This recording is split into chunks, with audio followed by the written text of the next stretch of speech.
Ay, grabe yun. Ano yan? Turun. Ha? Ang laki. Grabe. Ay, grabe. Kaya pag ganito, masabi mo. Perfect. Ay, grabe. Swak na swak eh. Sige nga daw.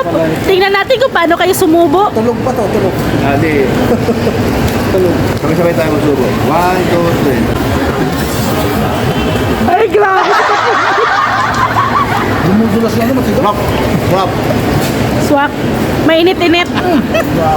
Makikita kita parang napapano ka. Lumalabas hindi lang. Parang napawaw. Lumalabas hindi yan. Ano ba? Mainit-init ba? Ay, wow. Napawaw. Grabe, no? Dito lang yan, no? Sa SM. Tama ba yung pagkawa ko? Ha? Tama yung hawak. O, tama yung hawak mo. Pag ganito, Ganyan. pag ganito kalaki, tas patay ko, di na makatarungan ko. Iyak tawa ka dito.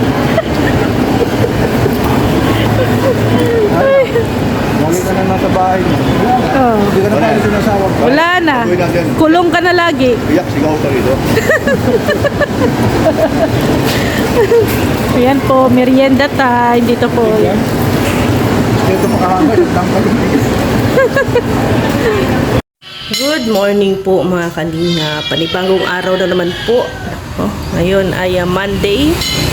School days na ngayon. At ngayong morning ay ihahatid po ko po si Nene or si Charlene sa kanyang school. Ayan po, kumakain na po si Charlene. Dito na nga po pala kami sa aming bagong bahay, no, na inuupahan.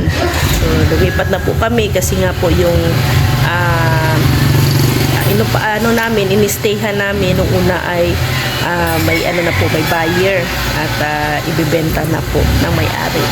So, ito ngayon ay panibagong bahay na naman po ang inyong maano sa ating live lagi. No? So, pero malapit lang po to, along the road lamang. Ayan, no? Highway na po iyan, no? Kalsada na. Si Nene, ay ne, first day of school. Excited? Yan, kumakain na po si Nene. At ihahatid ko to siya sa kanyang school ngayon. Kasi first day.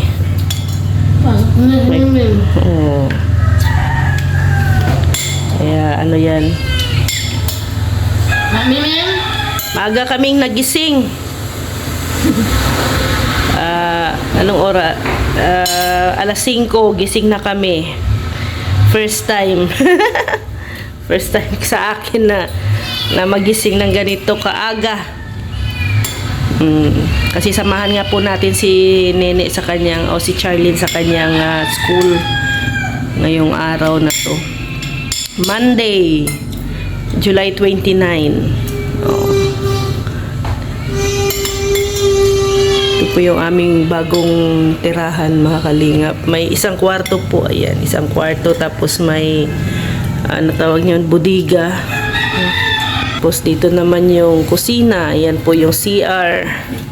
Ito po yung aming kusina. Ito po yung aming alaga, si Miming. Ming, good morning. Anong problema mo? Gutom? Mamaya ka na kumain, Ming. So, abang-abang nyo po mamaya mga kalingap at samahan nyo po kami sa paghatid kay Charlene, no, sa kanyang school. So, see you later! So, yan. At ihahatid ko na po si Charlene sa school.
Charlene. Mag-aral ka mabuti ni ha. Makinig kay teacher. Okay, pasok na. Pasok ka na doon. Ha? Doon, yung room na pinunta natin. Yung tinuro sa'yo. Ay, hindi na ako pwedeng sumama dyan. Ikaw na. Ikaw na, hindi naman pwedeng parents ang pasok dyan. Dyan. Doon o, yung pinuntahan natin kahapon, nakarang araw, na kwarto. Ayan, mamaya pong hapon, maghanap kami ng uniform ni Charlene.